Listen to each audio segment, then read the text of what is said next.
الله فلا مضل له ومن يضلل فلا هادي له واشهد ان لا اله الا وحده لا شريك له واشهد ان محمدا عبده ورسوله اما بعد. طيب يا اخوه, inshallah we've decided after we finish Umdat al-Ahkam we'll start today Bulugh Al-Maram by Hafidh Ibn Hajar رحمه. Before that, inshallah, just want to give a muqaddimah, quick introduction, inshallah. First of all, as we all seeking knowledge, and we know that seeking knowledge is one of the important part of our deen, and that we can't worship Allah Azza wa Jal without ilm al-sahih, without true knowledge of al-Islam. First of all, we know knowledge, seeking knowledge is wajib upon every Muslim, which is fardul ain. Every Muslim has to learn specific knowledge, such as fardul ain. Every individual has to learn, like what we're learning now, like tawheed of Allah Azza wa Jal, how to pray, tahara, purification, how to make wudu. What we're covering so far, adab, learning about akhlaq, manners, these are fardul ain. Every Muslim has to learn. And what is halal, what is haram, what is forbidden, what is command, lawful and unlawful. These things are basic knowledge that everybody has to attain. Fard al-kifaya is certain knowledge on certain Muslims to attain, like the scholars, certain sciences for the scholars to learn. The science of hadith maybe. Something that only for someone muhaddis need to learn. طيب. So my brothers, the adab talab al-ilm, manners of seeking knowledge are a huge topic, and the scholars have discussed about that topic, and books are written about it. One of the famous book, Hilya Talab al-Ilm by Bakr bin Zayd, and others, where they discuss about akhlaq, adab, virtue, all that about ilm. Now, first of all, one of the most important adab of seeking knowledge is al-ikhlas. Is to be sincere in our seeking knowledge. And ikhlas is basically a person worships Allah Azza wa Jal, seeking the pleasure of Allah, seeking the reward of Allah Azza wa Jal, and he doesn't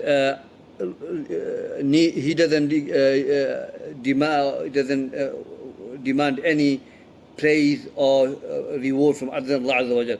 So mukhlis, somebody worship Allah alone without showing off, without seeking the pleasure of human being. He turned the ibadah for the sake of Allah Azza wa Jal. And we have many verses in the Quran where Allah Azza wa Jal commands us. Allah said, وَمَا أُمِرُوا إِلَّا لِيَعْبُدُوا اللَّهَ مُخْلِصًا لَهُ الدِّينَ, that we haven't commanded to worship except Allah with ikhlas. أَلِلَّهُ الدِّينُ الْخَالِص, is in the deen for Allah Azza wa Jal. So there are many verses and hadith where command us that we should have ikhlas in everything that we do. Also from the adab is that to be patient upon seeking knowledge, patient, and seeking knowledge doesn't come to you in one go. It takes time, and it's a lifetime, and we have to be patient when we study books, and we should not be hasty when we're going to finish this book, when we go to the next book. This is the way. We have to be sabir fi talabat al-ilm. If you look at the salaf, the path they've taken, how much they strive to attain the knowledge, in the books we have, how much they suffered and sacrificed for the knowledge. So we have to be sabir, we have to have sabr in seeking knowledge. And some of the adab also, like the ulama said, man rama al-ilm jumlatan dhaba anhu jumla, that whoever wants to take knowledge in one go will go one go. So we have to be patient and slowly memorize and come to the class, record the knowledge, revise, and that's the way to learn. And that's the way scholars have learned. They didn't become scholar in one day, one night, even 1 year, 2 years. They follow the procedure and take knowledge as it comes. Memorize as it comes. You don't try to learn 5 subjects in one go. It's not going to work. So, man rama jumla al jumla. The whoever wants to take knowledge one go will go one go, and this is true. Also, the ulama says that ازدحام العلم في السمع مضلة الفهم, that a person who wants to take knowledge, hear everything, then it misguide the understanding. Okay, so what it means is that when you're beginners, okay, a lot of the time people come and say, oh, how do I seek knowledge? People, do I go all the classes? No, go to the classes that you need to go to the classes, and put importance to certain subject. For example, if someone is learning usul thalatha, then he goes to learn tahawiyah. It's going to be, masail will be different. Understand? If you learn in basic fiqh issues, masail issues that are small in fiqh, and then you're going to go to the big issues, it's going to confuse you because there's a lot of khilaf, a lot of differences. You will not understand. The ulama says start with the small books and understand the small books, and then build your way up like that. Because the more, even if you learn book of Ahl Sunnah, but if you take it too much and trying to learn all the khilaf, all the opinions, it's going to confuse the people. It's like if you're going to do GCSE maths and you're going to do A-level at the same time, you're not going to do it. So we have to take step by step, and and that's the way to attain the knowledge. Also, there's a beautiful principle we learn is that he says that man fatat usul hurima bil usul, okay, or man hurima bil usul hurima bil usul, that whoever is deprived of learning basic principle of the deen, then he will be deprived of learning how to derive certain masail issues from Quran and Sunnah. So usul fiqh. So when we study Islam, inshallah, when we study usul fiqh, it's part of another subject that we learn here as well, that it helps us to attain knowledge how to derive basic ruling from Quran and Sunnah. Now, also, that when we seek knowledge, my brothers, we have to take knowledge from the right people. We don't take knowledge from any people, and the one you learn from, he's the one going to guide you. If you learn from somebody that is not from Ahl Sunnah, is not from upon the Haqq, will misguide you.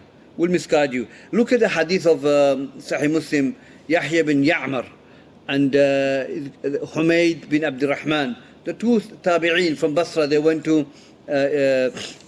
Medina, spoke to Ibn Umar about Qadariyah.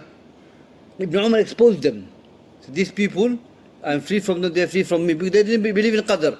So part of the deen is that we don't sit with the people not upon the Haqq, and we warn against such people who call into such bid'ah.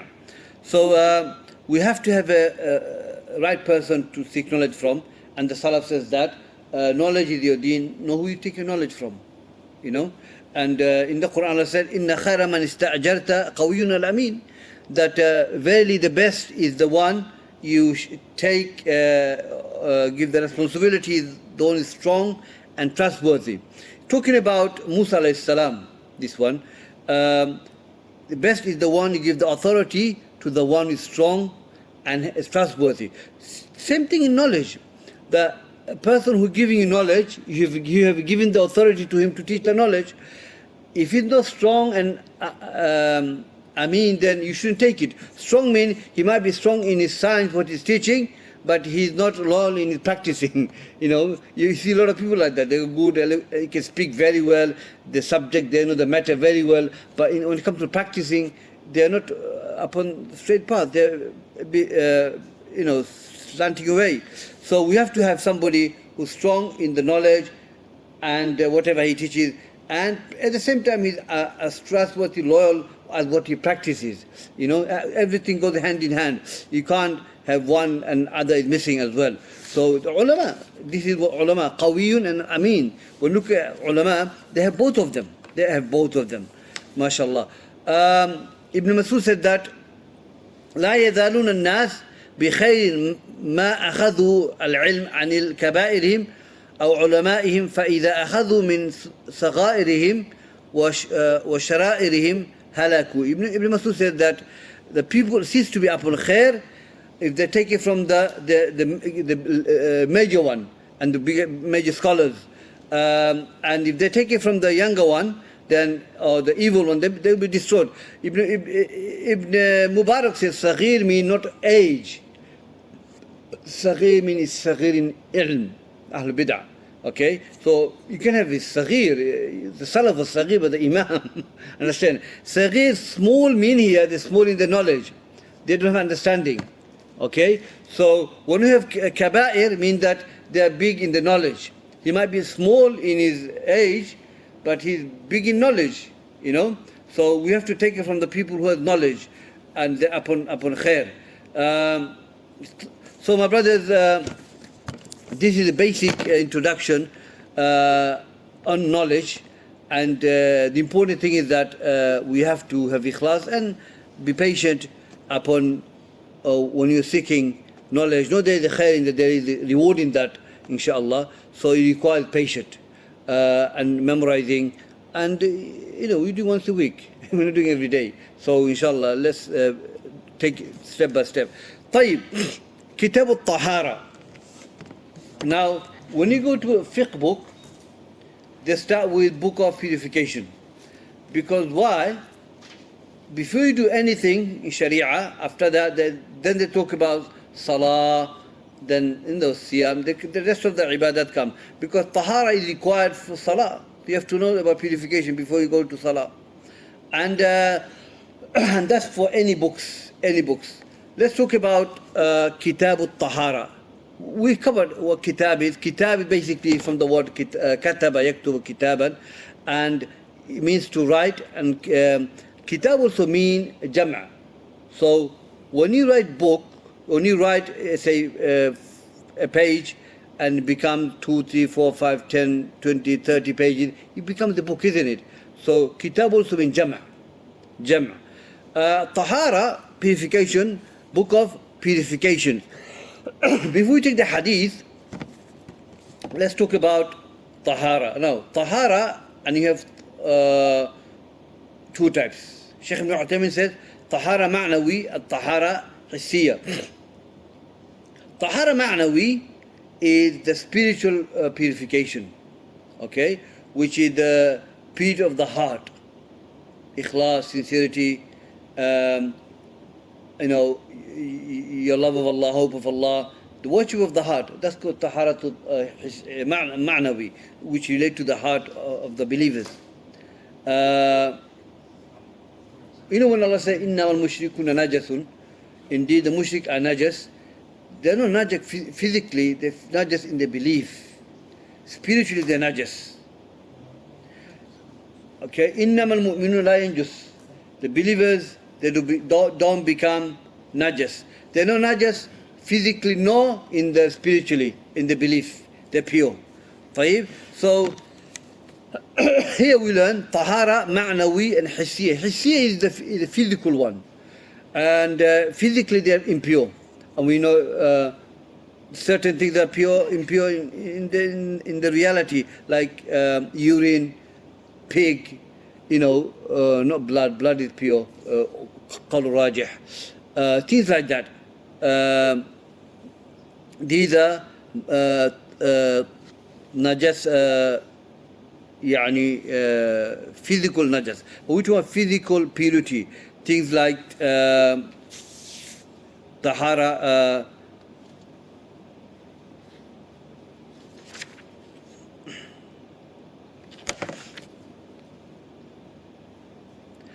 physical tahara, I mean, believers physically they're pure, you know, things like that. These are physical tahara. Najas, will cover them inshallah in the hadith, the types of najasa, inshallah. Let's go to the hadith. We will talk about the water.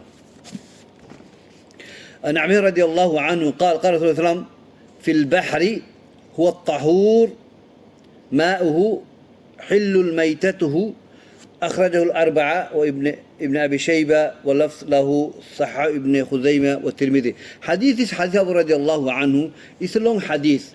Ibn Hajar mentioned part of it. The hadith is basically the group of companions were traveling on boat, and they're on sea, and they asked Prophet ﷺ that we are traveling on boat, we have little water, and if we were to drink this water, then we will have no water to make wudu with. Or if we were to make wudu with that water, we will have no water to drink with. So can we make wudu with the sea water? The Prophet said, Huwa bahar, the sea water, tahur wa ma'uhu. So the sea water is pure, and then he said, وَحِلُّ مَيْتَتُهُ, and the dead is also halal for you to eat. Before that, let's talk about water. Now water, again, scholars have differed. Some scholars says water are two types, some say three types. The water, the scholars who said the water are two types, Shaykh Ibn Taymiyyah, Shaykh Ibn Baz, Shaykh Ibn Uthaymin, Shaykh Ibn Ala Shaykh, Imam Sa'idi, they say water only two types. Tahur, najas, najasa, al-ma' najas. They say that in the Quran and Sunnah, you will not find except Allah mentioned tahur. Okay, najas, we all agree with that, impure water. They said, Allah says in the Quran, وَأَنزَلْنَا مِنَ السَّمَاءِ مَاءً طَهُورًا. That we have revealed water from heaven, which is pure. Rainwater, snow, all these are tahur. طيب, إِنَّ الْمَاء طَهُورٌ لَا يَنْجُسُ. إِنَّ الْمَاء طَهُورٌ. Water is pure, it's not impure. So they say that water only two types, based on the Quran and Sunnah, tahur wa najas. So what are the tahur? What are tahur? Tahur, and you got tahur and tahur. Tahur means that anything that you purify with is called tahur. So wudu and wadu. Wadu means is the actual thing you make wudu with, water, basically. The hadith says that da'a bil wudu. He called for wudu, which means water. And wudu is actual doing wudu. Okay, mean wudu. Like sahur and suhoor. Sahur is what you eat. That's called sahur. And suhoor, actually you take in the suhoor. You know, when you wake up before Fajr. طيب. So at-tahur, the water of which is at-tahur, meaning that you can make wudu with that. You can have a bath with that when you're in janaba. This could water at-tahur. Okay? So rainwater, snow, things like that, reservoir, in bahar, ocean, river, water of river. So these waters, aslan ma is tahur, nothing make it impure. These are ma, which is at-tahur. The second group of scholars, which is the majority of the scholars, they say there are three types of water: at-tahur, at-tahir, and al-najas. We don't disagree with that. Nobody disagrees with najas. Okay, at-tahir is not tahur. Tahur linafsi wa yutahir ghayrahu. That tahur is pure itself and it purifies others. Like you can make wudu and things like that. At-tahir, mutahir, wa la yutahir ghayrahu. It's pure itself, but you can't purify yourself. So, for example, water mixed with soap, liquid, saffron. You know, if you mix with pure substance, the water itself is pure, but you can't make wudu with that. Okay, we'll cover another hadith. If a color, smell, or color change, smell, taste, any of these changes, then if you change it by pure substance, then the water itself is pure. So if you washing your clothes or your utensils, or all that, and mixed with soap, the water is pure itself, but you can't make wudu with that. So they say that's tahir. Okay, that is tahir. So you got tahir, tahur, and the four madahib, they agree with that. This category of water, three types of water. Hanafi, Maliki, Shafi, Hanbali, they all agree with that. And najas, obviously, we'll cover that inshallah. So here we learn that there are three types of water, which is jumhur, majority of the scholars accepted that. Here we learn is that, first of all, the Sahabas, radiallahu anhum, they want to learn a mas'ala. Okay? And the mas'ala is to learn about water. Now from this hadith, a lot of scholars, they take benefit. The qa'idah we have, dar'ul mafasid muqaddim ala jalb al-masalih. Pushing away the harm, take precedence over gaining benefit. So what is the mafsada and what is the maslaha? Mafsada is greater, maslaha is there. Maslaha is they can make wudu with the water, they can make wudu. But the mafsada is that if they don't have, if they make wudu with that, they don't have no water to drink from. If they get thirsty, so to prevent yourself from falling into the mafsada, don't drink that water. Okay, prevent that mafsada harm. Greater harm will come upon you. Leave the water for you to drink. Don't make wudu with that. Make wudu with the sea water. Okay, so Prophet ﷺ, the hadith says, can we make wudu with the sea water? Prophet didn't say na'am. A lot of the time, Prophet, when he was asked, shall we make wudu after eating the camel meat? He said na'am. But he didn't say na'am. He says, and the sea and the dead is also halal.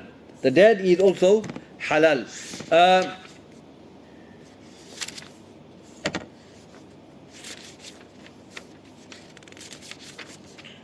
طيب.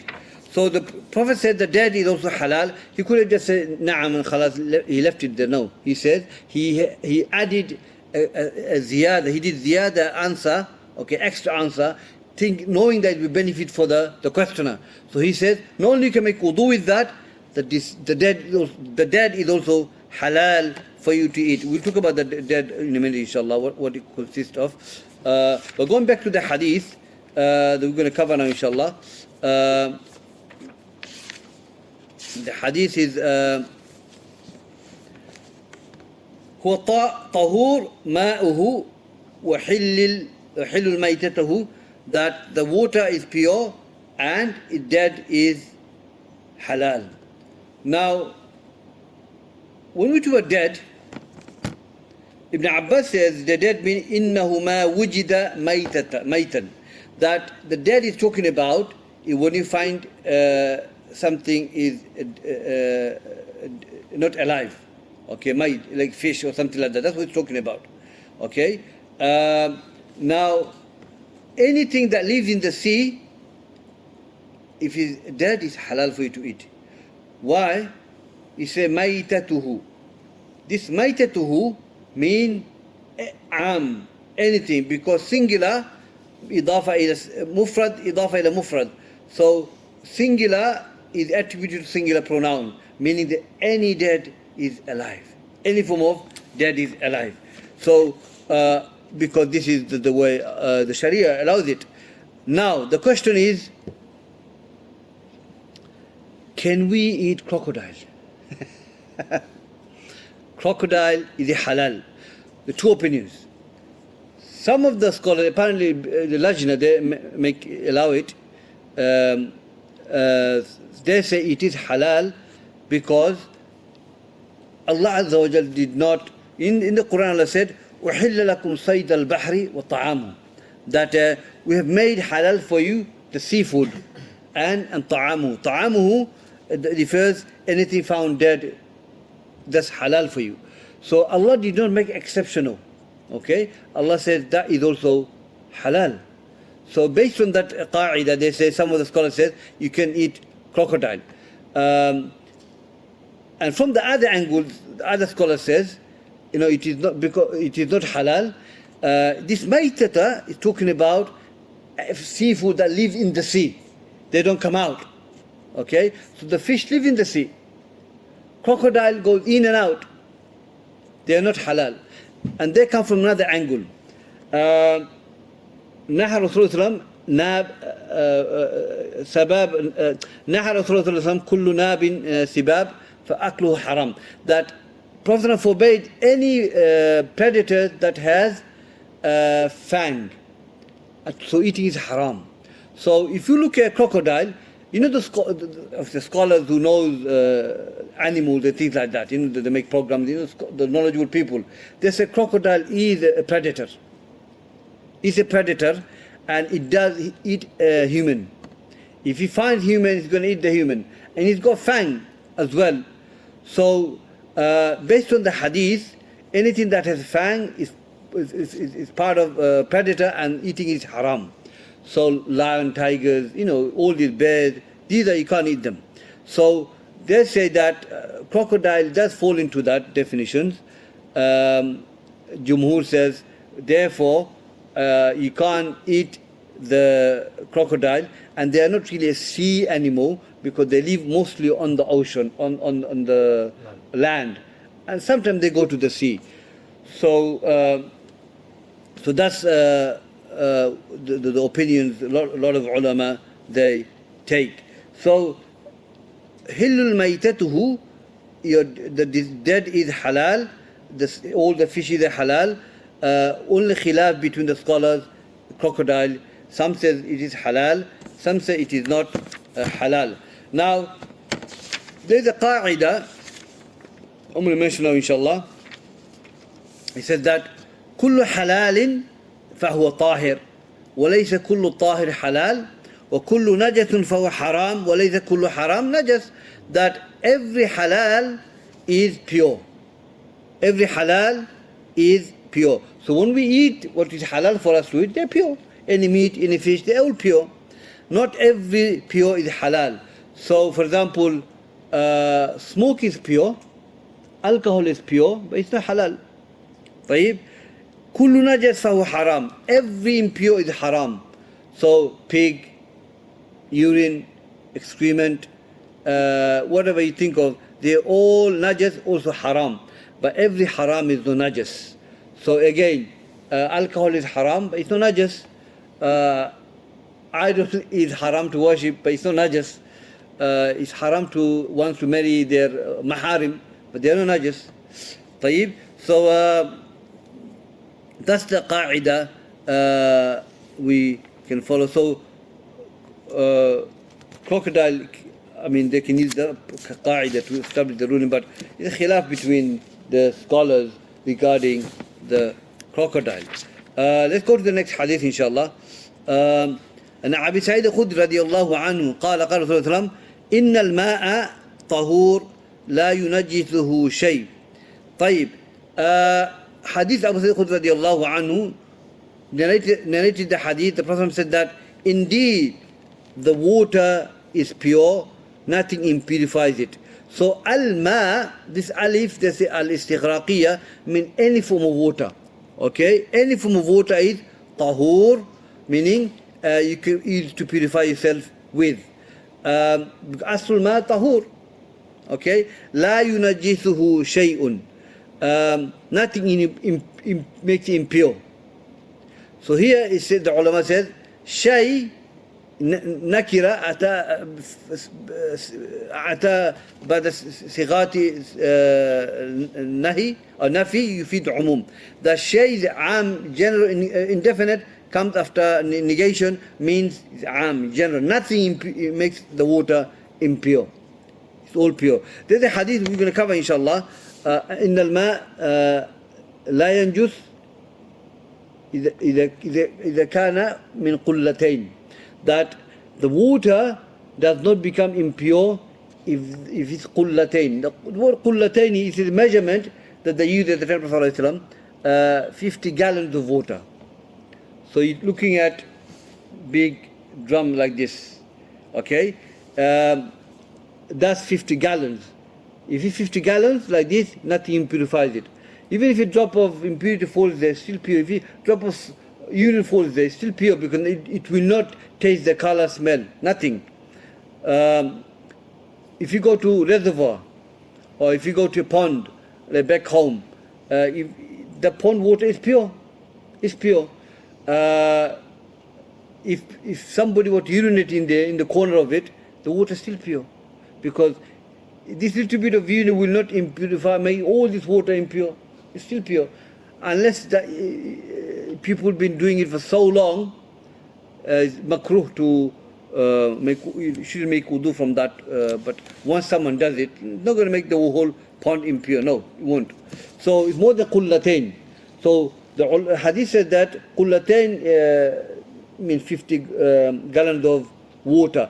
So what we're learning is that water generally is pure. Okay, nothing makes it impure if it's more than qullatain. If it's more than qullatain. عن أبي أمامة البهلي رضي الله عنه قال قال رسول الله صلى الله عليه وسلم إن الماء لا ينجسه شيء إلا ما غلب على ريحه وطعمه ولونه أخرجه ابن ماجه وضعفه أبو حاتم. Now the water we cover, indeed the water is nothing makes impure, nothing, we covered that, except if the smell, taste and color changes. That part of the ziyada, the ulama makes it da'if. They makes it da'if. A lot of ulama. الماء طهور إلا إن تغير ريحه أو طعمه أو لونه بنجاسة تحدث فيه. That the water is pure except if the color, the smell, taste changes, then it becomes, yeah. So this ziyada, the smell, the color and taste, that is the ulama makes it da'if. But اتفق الجمهور يعني ulama, they've agreed that yes, if the water color change, smell, taste changes by impure substance, then the water becomes impure. The water becomes impure. Even though the hadith is weak, this part of the hadith is weak, but scholar has come to agreement that yeah, if that becomes impure, the impure substance fall into the water and change the smell of it, color of it, then the water is not pure anymore.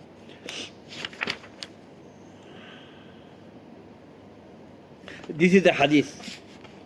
عن عبد الله بن عمر رضي الله عنهما قال قال رسول الله صلى الله عليه وسلم إذا كان الماء قلتين لم يحمل خبث وفي لفظ لم ينجس أخرجه الأربعة وصححه ابن خزيمة والحاكم وابن حبان.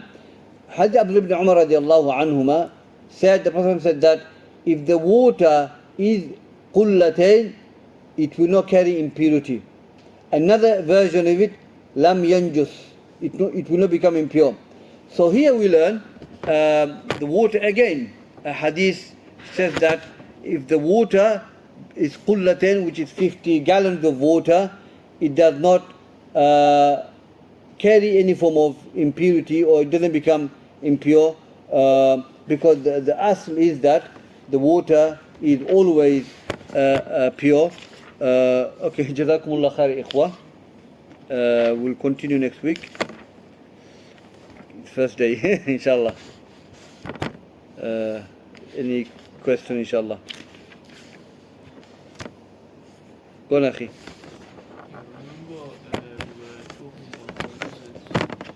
Lizard. Lizard is halal, yeah. Crocodile is a type of lizard. No. Crocodile, as we have mentioned, they do eat human being, predators, and lizard is not. Lizard is a small creature, lizard. Yeah, it doesn't harm anyone. So lizard is halal. Prophet ﷺ was there when the companions were eating. He never prevented them. Yeah. So yeah, lizard nothing to do with crocodile. Yeah. Or like something called like Komodo dragon. Commodores. Yeah. No. These are not lawful. No. They go fang. No. You know, if you do like one time the mandatory, and then the water drips down, is that water still Or yeah. So you could redo just for the second, third, fourth, or sunnah. The water that drips from when you wash your face, the water that drips from, that's pure water, yeah. So you could use that to redo the same part once you do the sunnah. You mean water, wipe and push it, do it again. Now that's not from you get another water and then wash it. Okay. Yeah. But the water is pure water, yeah. I use water, I think Fiqh Sunnah brings the fiqh, use water is pure. You can do it. I don't know if the hadith is authentic.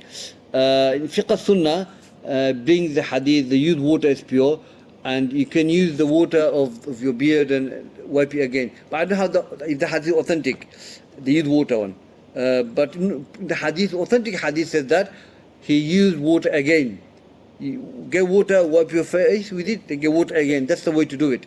That's the hadith teaches us, inshallah, yeah. So can you clarify on he said anything that is halal died of natural cause. Okay. Yeah, or just slaughter that. Goat dies natural death. Yeah. No, you can't. That's mayyit. Okay, there's an ayah in the Quran that says, حُرِّمَ عَلَيْكُمُ الْمَيْتَةَ. It is made haram for you, al-maytat, dead. So can we say now, can you use the ayah to say dead fish is haram? No, there's other ayahs which explain this ayah that seafood, Allah made it halal. But maytita, the dead, hurrima alaykum maytata, talking about not seafood. So if you find a sheep or strangled or died of natural death or fell from the mountain and he died, no, you can't eat them. They're dead, isn't it? The mayyit. The name of Allah is not mentioned on them. Can we eat them? Only in necessity, in daruri, you can eat them to save your life. But no, they're mayyit, it's haram. Yeah, they fall under definition of, yeah. So not only dead animal we can eat is the seafood. Yeah. وحل لكم صيد البحر. We have made halal for صيد البحر, talking about seafood, yeah. You know, yesterday we were talking about the Quran, and is it would you still obtain the reward if you read the Quran like in your mind or if you whisper it? Yeah, you get the reward. If you say, for example, you're driving or something, or you're in a bus or you're in a train, and you're reciting Quran slowly, you get the reward. You're reading Quran, yeah, it's ajr there. Even in the mind, yeah, you're reciting, yeah. Shark. Yeah, because it has fangs. Like It's seafood, it's halal, yeah. It's halal. Because it falls under the general principle where the ayah, وَحِلَّ لَكُمْ صَيْدَ الْبَحَرِ, and also it's a seafood. It doesn't live anywhere. It only lives on the sea. It's part of seafood. So if you see a dead shark, it's halal, yeah. Yeah. I've eaten shark. Yeah. Or about like you know, like venomous sea creatures like jellyfish, stonefish, and all that's They're part of seafood. I'm sure you take the poison out and maybe you can eat that. Fish, I mean, if they go poison, that can harm the individual. Then obviously you don't eat that. But I know that seafood that where carries the poison, if you throw it away, then khalas, it's normal fish. Normal fish. Yeah, I was going to ask something. Do you go somewhere like you don't have no water or nothing on you? Nothing. No water. There's nothing at all. So where am I going to do? Tayammum or in a prayer time? If you don't have, okay, tayammum. Tayammum, you do this when you do tayammum. You do tayammum when you have no water. You do tayammum when you are ill. Okay, you do tayammum, you go water, but you need to drink that water. There's no other water to drink, so you do tayammum. Okay, the qaida we have just mentioned. Also, you make tayammum. If there's water, but it's a long way to go, and on the way, if you go, it's a danger. You might get attacked. You don't know where you're going, but water is there. Then you make tayammum. Yeah. So these are some of the reasons why you make tayammum. So the question you're asking me that if you have no water, you make tayammum. You have to make tayammum. Yeah. There's no other solution you have. Okay. Tayammum is good. Some people they say they touch it to the ground, blow, and one there, one here. Is it right? That's good. Yeah. It's going to come. You strike the earth, you blow the dust away, you wipe on your face, right and the left. That's it. The hadith just talks about here is da'if. Hafidh Ibn Hajar, yeah. That's weak. Up to here, that's it. Yeah, up to the wrist, that's it. We're going to come tayammum, inshallah. Once, that's it. People do one for face, one for the hand. Nah, it's once you do. I think before you said if someone there's a shop nearby and you can buy water, he's watching to buy the water. For wudu. Yeah, for water. Yeah, if you're in a place where there's no water except to buy the water, then you have to buy the water for wudu. Yeah. That becomes wajib. Because another thing also, I know you water is somewhere end of this road, yeah? So before I get there, because I want to pray now, or nafal prayer, as an example. So what shall I do? Shall I go and make your wudu, or just making a nafal salat there? No, you have to have wudu to make the nafila, isn't it? But I don't have no wudu or nothing. You have to make wudu. So there is no water. If you don't have water, then you have to make tayammum, isn't it? Okay. Yeah. Okay. If Allah say, if you don't find water, then let him do tayammum from the ard. You make tayammum. Yeah. Everybody know how to make tayammum, yeah? Okay. You know, one time we were talking about found every son about hyenas, and you say it was halal to eat them. Hyenas. Yeah. Hyenas. Almost like a once, like a hyena. Hyenas is halal, yeah. So Exactly. Because we covered hadith. Jabir was asked by a man about hyena. Did the Prophet allow you to hunt? When it was hunting, when you can halal to eat, and he said, yeah, it's allowed to eat hyenas. Ibn Mas'ud was eating hyena as well, because hyena is not a predator. He might have a fang, it's not a predator. Ibn Qayyim says that it's naturally it's not a predator, it's just an animal. So a lot of scholars, they allow eating hyenas. I think it's acceptable, most favorable opinion. You can eat hyenas. Yeah. If you show us like a tayammum, it's like an intention or make any dua.